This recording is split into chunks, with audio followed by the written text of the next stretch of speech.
Hello, and welcome back for another week of Read It First by Lisa Gray, a podcast dedicated to discussing a new book each week.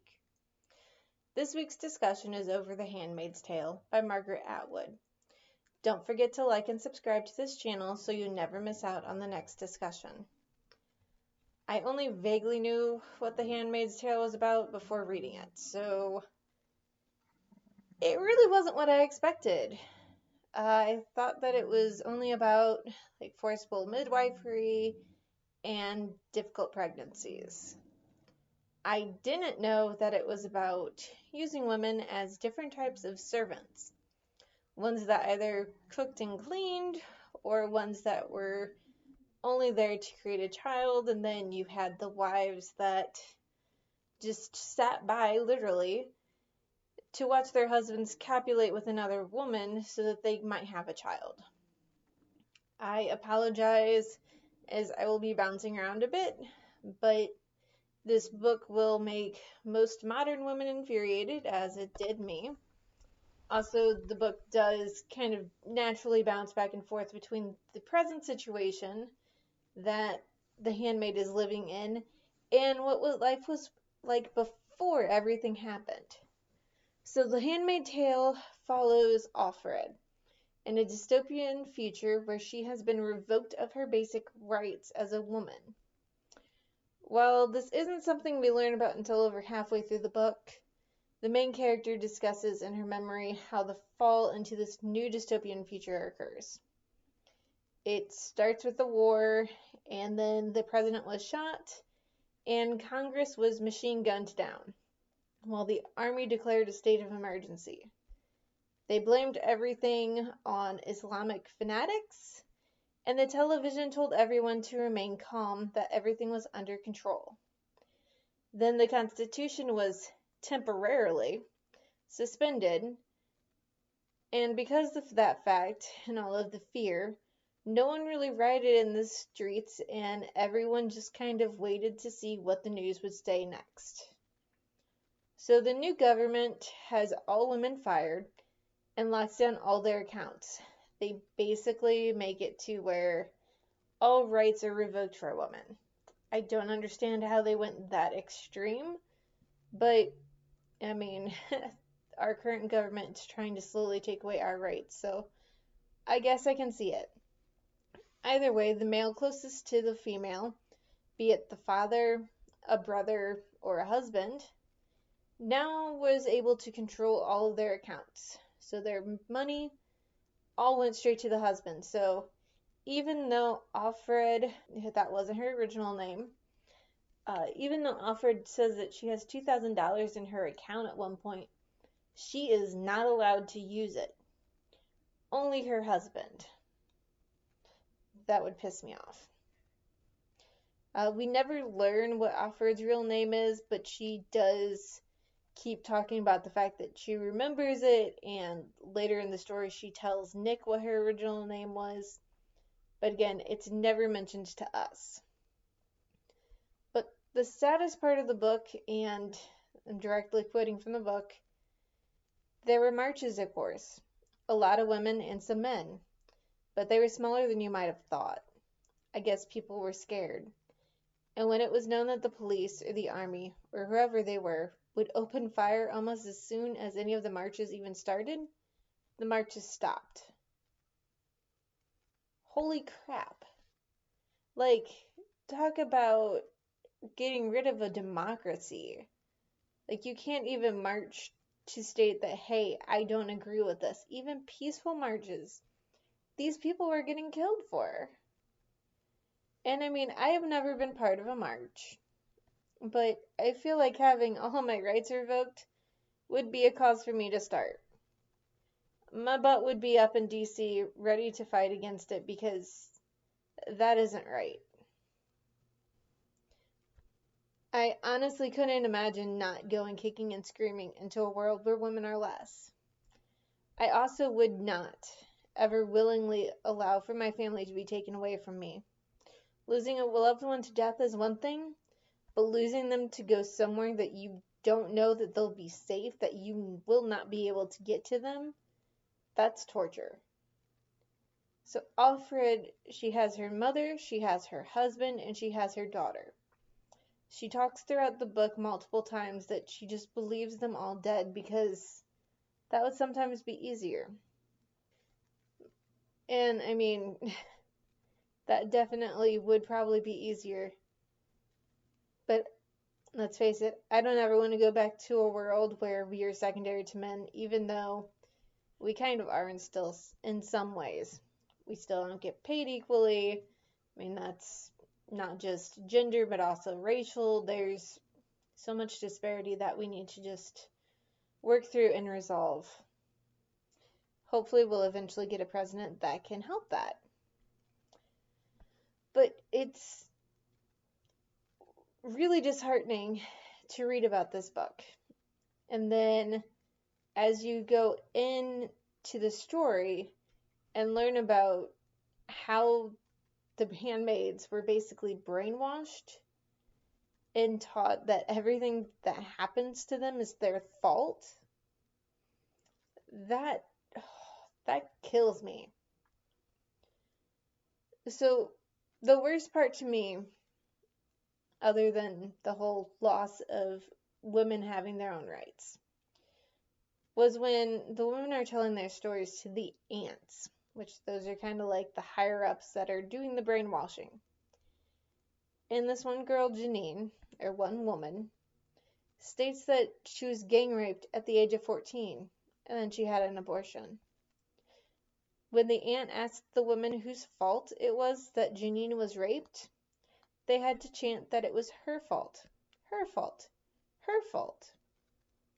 When the aunt asked if she led them on, they agreed. And when the aunt asked why God would allow something like that to happen, they had to respond with, teach her a lesson, teach her a lesson. It makes me so angry because why is it the woman's fault? You can be completely covered, but if they notice that you are a female, you are still potentially going to get raped regardless of what you were doing. It is not our fault. It is the current society that we live in. We need to train our men that doesn't matter if the woman's standing there naked, unless she says yes, you do not touch her. And that goes both ways. Women shouldn't touch men without their consent either. Hopefully in the new generations, we might be able to train our children that. But it's really hard to swallow the idea that it's like, oh, well, she got raped. That's her fault. Why did God allow it? To teach her a lesson. Like, how does that even make sense? I mean, depending on what religion you're talking about, God is supposed to be this all-knowing, loving being. Not something that is malicious. And rape is very malicious in my eyes. I definitely would not have survived going through that. And I mean, I would never have been chosen to do The Handmaid anyways because I'm considered infertile and have to go through fertility treatments. So I never would have even had to worry about the whole handmaid aspect. But I have too many friends that it would kill me to have to watch them go through stuff like that. And then to have the baby, nurse it, and then hand it off to this wife? No, that would make me so angry. So I probably would have been a Martha, a cook slash housekeeper. But who knows? All of the women, they get new names. None of them get to keep the original names, including the wives. However, the names of the staff, and like the Marthas and the handmaids, are based on the household, as we learn towards the end of the book. So, Alfred was only Alfred because she was in that specific commander's house. We realized this whenever one of her colleagues, I guess you would say, is replaced by another in another household, and they're like, oh no, that's my name too. I don't tend to think that they all have the same name. I believe it is household by household. I mean, that's super dehumanizing. To get your name revoked and then having to continually change your name based on the household you're located in. And then, not to mention, that you can never be sick. If you're ill and can't work, you get killed. They also have limited women to specific colors that they have to wear based on their station. So handmaids wear red, Marthas wear green, and the wives wear blue. Since the entire culture of The Handmaid's Tale kind of seems to be a Christian background, I'm going to kind of go into the discussion of what these colors mean to the Christian faith. Since the story primarily follows a handmaid, we're going to start with red. So red from the Old Testament was Odim. It is the root word for mankind and is a metaphor for humanity, a blood sacrifice to atone for sin. I kind of interpret that as the handmaids are being forced to wear red due to the fact that they are the hope for humanity, as they're the only fertile ones, the only ones that can bear children. Then the wives wear blue, which represents heaven and the Word of God, and is accredited to being the color of God's healing and grace.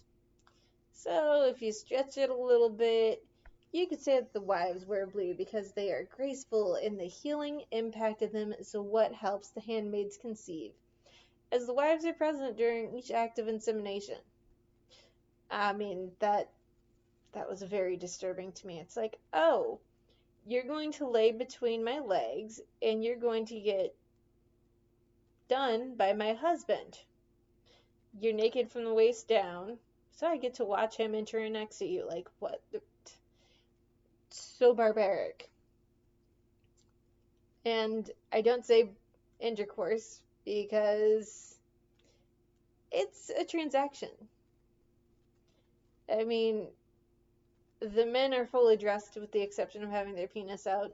The handmaid's fully dressed with the exception of being naked from the waist down because, well, you gotta be able to access the vagina, right? There's no other touching, there's no kissing, no evidence of pleasure for the woman. Offred talks about just laying there with her eyes closed, just imagining the ceiling because she does not want to imagine seeing that commander.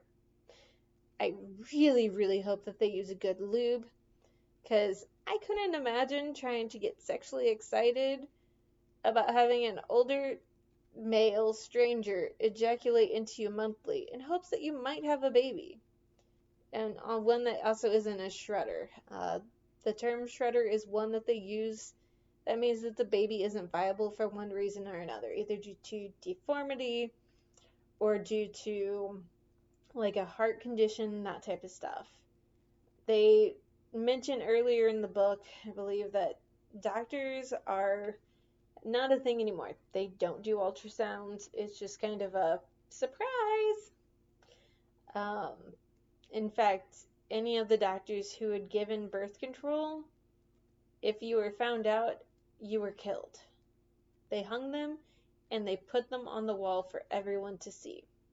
Super disturbing and also terrifying because some states are trying to put doctors who do abortion, even for medical necessity, into that same camp. And oh my God, why are we stepping towards these dystopian realities? We really need to take a step back, and God knows if that's going to happen. I hope it does. Anyways, to the green that the Marthas wear, that kind of indicates vegetation, life, restoration, and new beginnings. I suppose the Marthas are kind of part of the vegetation in life, as they're the cooks of the house and they're the ones who kind of take care of the handmaids. They're the ones that help make sure that she's bathed and that she's fed appropriately, all that type of stuff. And then there's one final role that I really didn't discuss earlier, other than just mentioning them, the ants.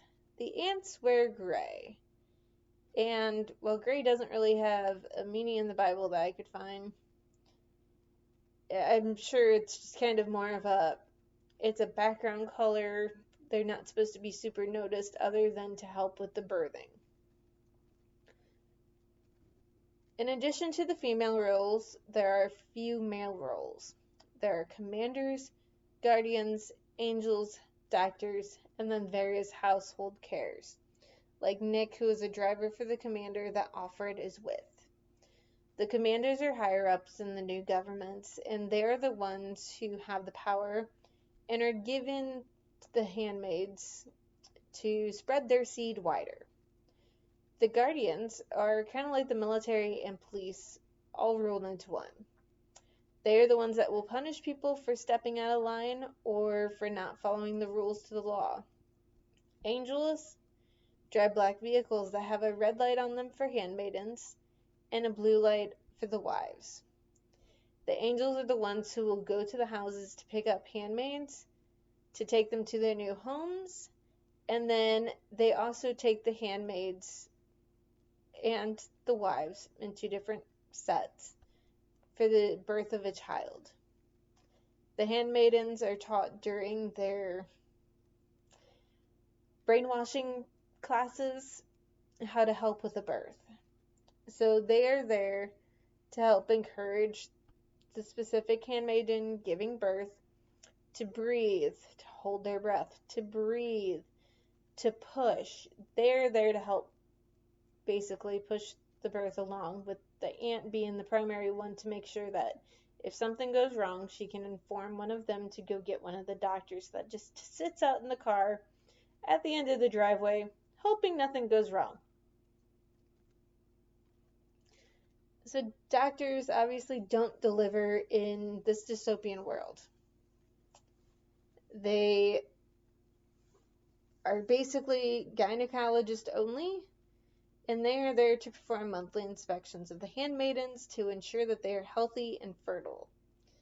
It's a bizarre alternate reality, but again, it's one we seem to be stepping more towards every day. So now let's talk about the fact that women aren't allowed to read in this dystopian world. Like, they can't even read the Bible, which you would think is okay considering this is kind of a Christian world. But the Bible is under lock and key. I know that me, myself, and all of you listeners would probably go insane if you weren't allowed to read and could only listen. I mean, they burned all the magazines, they burned a bunch of books, they removed the names from shops so that the only way that you could identify things is by a picture label. That would drive me nuts because there are way too many things that look similar with pictures. Like, please, no. Plus, I read about 3 books on average besides all the reading I do at work and all the things I read on Facebook per week. I probably would lose my mind not being allowed to read. Oh, and let's be real. Women also couldn't write. If you can write, that means you can read. So, both are no-nos. The entire book is definitely upsetting from a woman's perspective in a nation where we have the majority of these freedoms revoked from the protagonist of the story. The Handmaid's Tale was originally published in 1985, which likely means that it was written during either the late 70s or early 80s. So the abortion and porn marches that Alfred remembers her mother attending more or less happened. The abortion marches, definitely. Because if you think about Roe versus Wade, which of course was recently overthrown in June of 2022, happened in 1973. Roe versus Wade was a landmark decision that ruled abortion as a constitutional right, that it was a woman's choice to have an abortion up until the point of fetal viability, not the state's concern for this prenatal life. Back in 1973, the fetal viability was about 24 to 28 weeks gestation. Up until that June of 2022, whenever Roe versus Wade got revoked, abortion was federally protected regardless of state laws. There's so many things that abortion is used for. I don't agree with the whole birth control aspect, but if the mom and or baby is going to 100% die, like ectopic pregnancies, abortion is the only alternative. But they want to even revoke that right. And it's like, so instead of losing one life, you want to lose two, or maybe more if the woman is pregnant with multiples. But apparently that doesn't make sense to the politicians. It's the fact that they want to control our bodies that they don't even understand. Sorry, being on a little bit of a soapbox there. So I'm kind of going along the opinion of Moira, which she would state that this is the beginning of the Handmaid's Tale. If something like this ever happens, I pray that we all are not going to just lay down and let this happen. I don't want that type of future for myself or any children. We need to fight it no matter the outcome. And more or less follow Patrick Henry's immortal words of give me liberty or give me death. Yeah, I'd rather die fighting for my freedom than have to undergo the life that the Handmaid's Tale is. I wouldn't want that.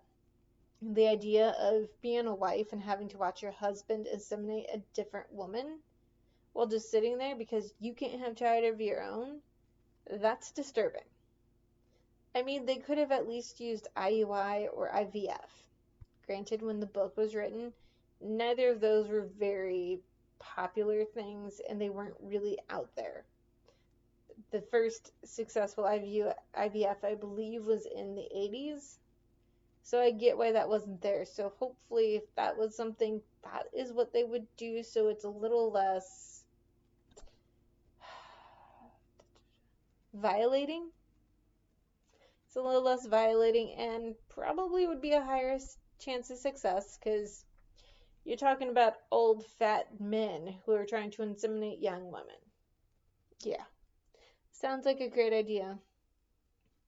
Oh, and let's not forget the whole fact that if the handmaid doesn't successfully carry a healthy baby that is viable to term by the third child and is viable after the birth, they are sent out to the colonies to essentially die.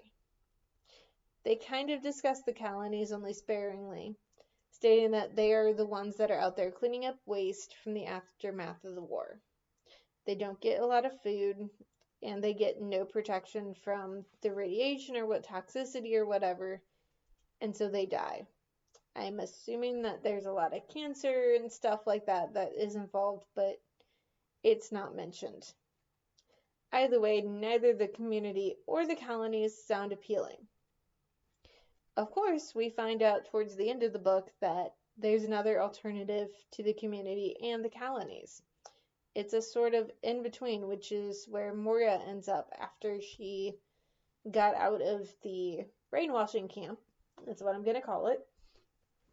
After holding one of the aunts at more or less knife point and stealing her clothes and getting through all of the barriers. So this alternative is a in-between place. I would think of it like a brothel. These women who go into there, they either have like a hysterectomy or they get their tubes tied or something like that to make sure that they are infertile. And then you've got a few years where you have to take care of men, and then after that, you're on your own. And taking care of men can be anything from having discussions with them to having intercourse with them. Alfred meets Moira there only because the commander took her there so that he could have proper intercourse with her without his wife being fully aware. Of course, later Serena does find out. They don't exactly explain how, but I'm guessing that Alfred is not the first handmaid that he has done this to. Alfred admits that she wasn't attracted to the idea of having intercourse with the commander as he's not appealing. But either way, it happens. I think afterwards, whenever she starts to have the affair with Nick, which was pushed by Serena, the wife of the commander, I think that helped her get mentally through it. I mean, Serena, she really didn't care whose baby it was, as long as she got a baby. And she says at one point that she doesn't think her husband is capable of it, which is blasphemous in that world, because How can a man be infertile? Well, the fun part is a third of cases of infertility, it's due to the men. A third of the cases, it's due to the female, and a third of the case is either unknown or due to both. The idea that it is automatically the woman's fault is likely why birth rates continue to fall in this story. The end of the story is interesting as throughout you learn about Mayday, which is kind of the safety word for their underground, their way to get people out for those who don't want to live in the world they're living in. I quite thought that was interesting, having like an essentially a underground railroad. And Maria talks a little bit about it and states that that is kind of how she got out. But unfortunately, they kind of caught her midway, and her offer was either to go to the exterior compound or to become basically a whore. She chose the latter. Anyways, in terms of Mayday, that is what apparently is what gets Mayday is apparently what gets offered out. At the very end of the book, it kind of feels like a cliffhanger, but per an interview that Atwood gave to Time magazine, Offred lives. So, most likely whenever Nick told Offred, it's alright, it's Mayday, go with them, it probably was legitimate. He was talking about the guardians that were there at the very end of the story to take Offred away into the vehicle with the private eye. And Offred learns at this point that Sharina is angry at her for copulating with her husband by going to that club that Moira is part of, and that she didn't call the guardians to take her away. The two guardians finally tell the commander that Offred is being taken away due to violating state secrets, which causes both the wife and the commander to go pale, but the wife just yells at her, "You bitch. How could you do that after how he has treated you?" So basically they feel that she was treated phenomenally and that she backstabbed them. Yeah, having to have sex with an old man that you're not attracted to every single month until you get pregnant or you go to the community. Yeah, that's totally being treated well. So the final words that Offred states is, "As I step up into the darkness within, or else into light." She essentially is stating that this is either her death or a new life. She doesn't know which, but she's gonna go regardless, open arms. I know this book was made into a series, and I honestly haven't watched it. Again, I didn't know exactly what the story was about before reading it, which sometimes is for the better.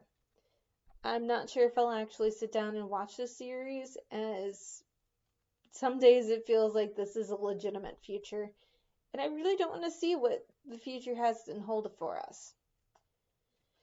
Next week is a story that will bring us back onto more of an even keel.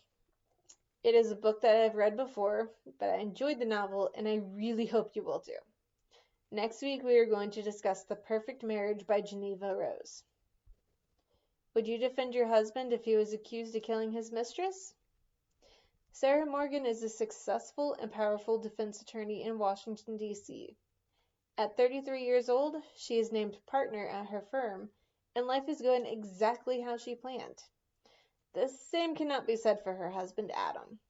He is a struggling writer who has had little success in his career. He begins to tire of his and Sarah's relationship as she is constantly working. Out in the secluded woods at Adam and Sarah's second home, Adam engages in a passionate affair with Kelly Summers. Then one morning everything changes. Adam is arrested for Kelly's murder. She had been found stabbed to death in Adam and Sarah's second home. Sarah soon finds herself playing the defender for her own husband, a man accused of murdering his mistress. But is Adam guilty, or is it innocent? You'll have to let me know if you anticipated the end or not.